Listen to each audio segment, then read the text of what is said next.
Hey, boys and girls. We're going to finish the last part of January Sparrow today. So, just as a little reminder, we're still trying to figure out who the author of this story, not the author, but the narrator of the story is. All right.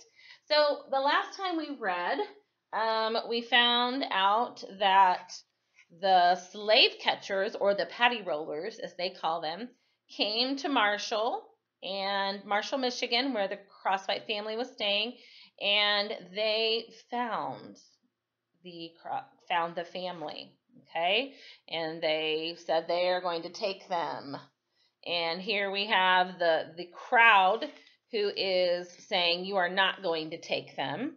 And he said, "These here Negroes are the Giltner's property. It's the law. Now all of you stand down." All right. So then here, our last thing was Francis Troutman straightened his coat and he tried to catch his composure. "I want all of your names."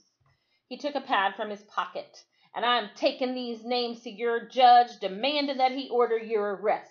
You're all breaking the law," he thundered over the grumbling crowd. All right, so now one thing that I did not mention to you yesterday, if you recall, when Sadie first met Polly, Polly's dad is the judge in the town. Okay, so he said, "Here, I'm going to take these names to the judge." So think about that for just a second, okay? All right, so let's see what happens next. All right, the crowd suddenly grew quiet for a long moment. Then a Negro stepped forward. "I is Planter Morris," he said. "I'm James Smith," another said. "I'm C.W. Hackett," still another said. "And I am Charles Berger." "I'm Willie Parker." One after another stepped up, and they wagged their heads, mocking Troutman. Then Ingersoll, Hurd, Easterly, and even Dr. Comstock, all white men, gave their names. "And I am Charles Gorham, spelled Gorham. Be sure to put it in all capital letters," Gorham said triumphantly. The crowd roared its approval and started to push at each of the Kentucky men. They jostled them about like bouncing balls, laughing when one lost his balance and fell. Even the deputy was full of fear. He drew his gun and he fired into the air. The crowd pulled back. He turned full circle, aiming his pistol at everyone.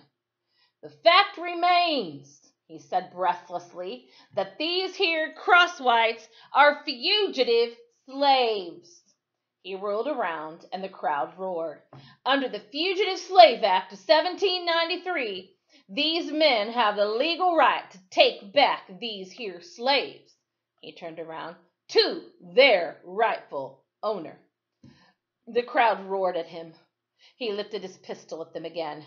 "Their rightful owner, Mr. Francis Giltner," the deputy shouted. The crowd seemed to pull back. "What if he's right?" a voice called out. Then the crowd just stood there. No one seemed to know what to do next. So the Fugitive Slave Act of 1793 said that even though a slave is in a non-slave state, even though they have escaped and they are in the North, the owner can still come back.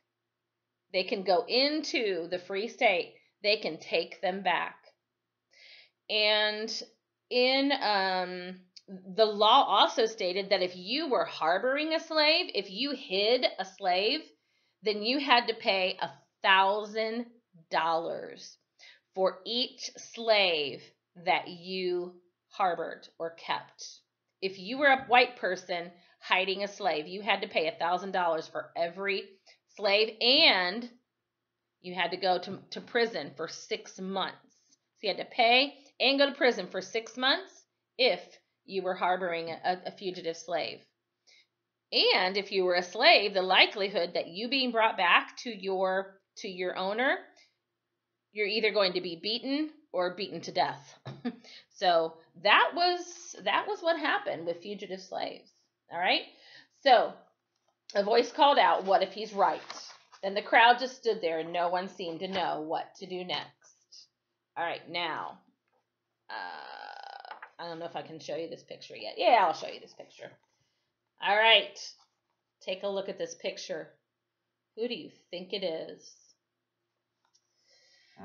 Then a lone voice called from among them.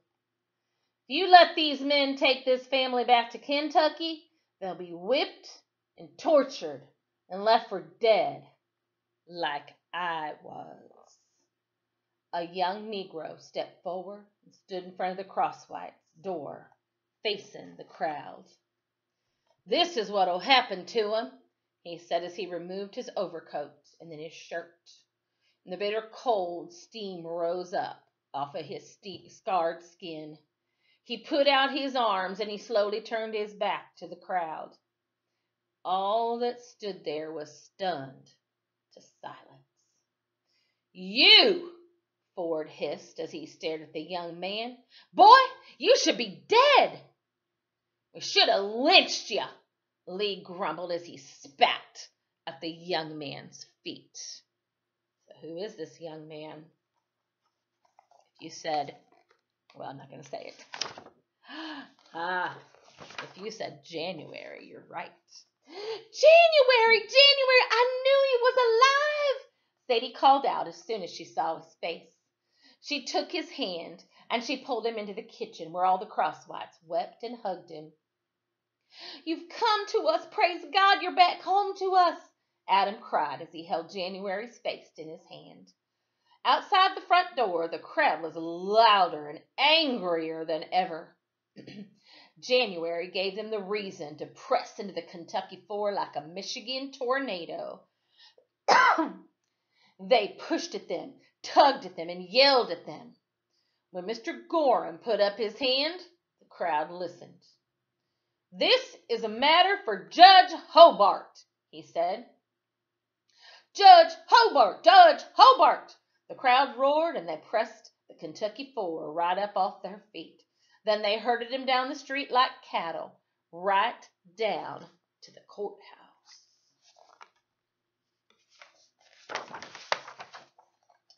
All the Crosswhites shed tears of happiness, even knowing their life here in Marshall was over.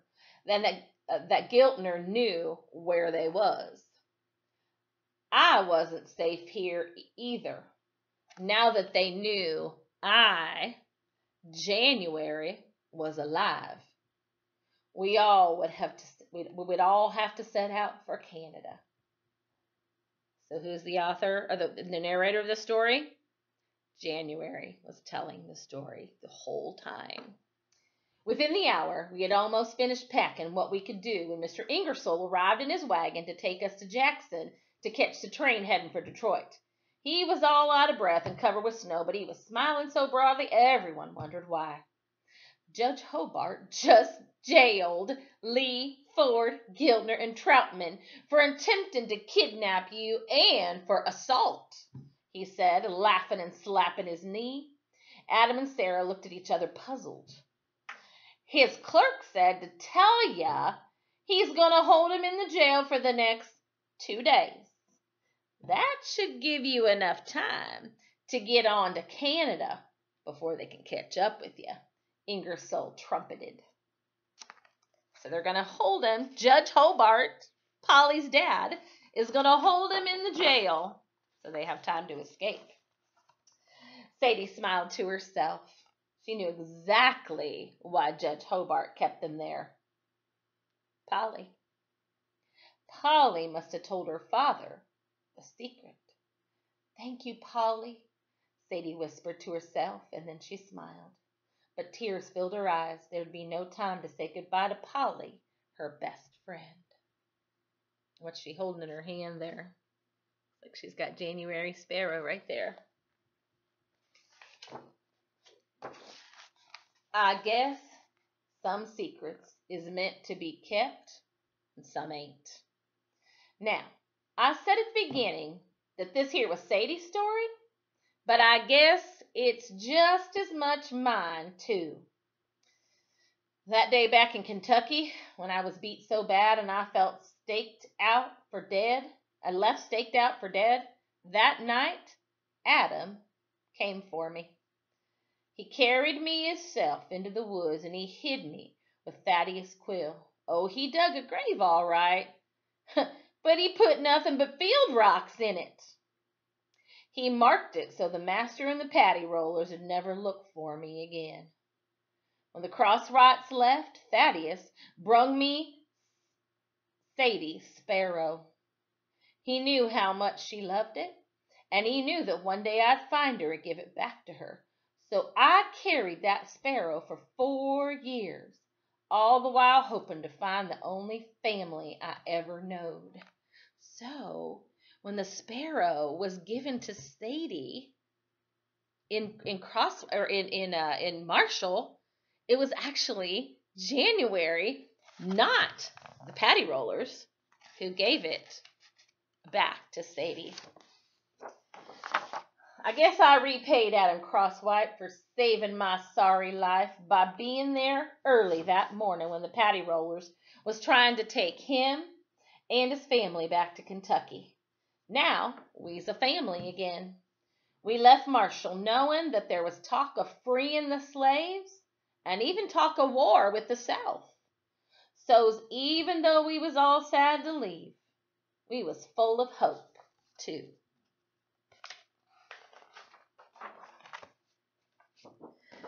After we was gone, Francis Troutman did come back to Marshall, and he took all them men that gave their names to court. Because of the Slave Act, they were forced to pay. But in 1860, Abraham Lincoln was elected president, and in the middle of the war between the North and the South, the Civil War, he gave all the slaves their freedom.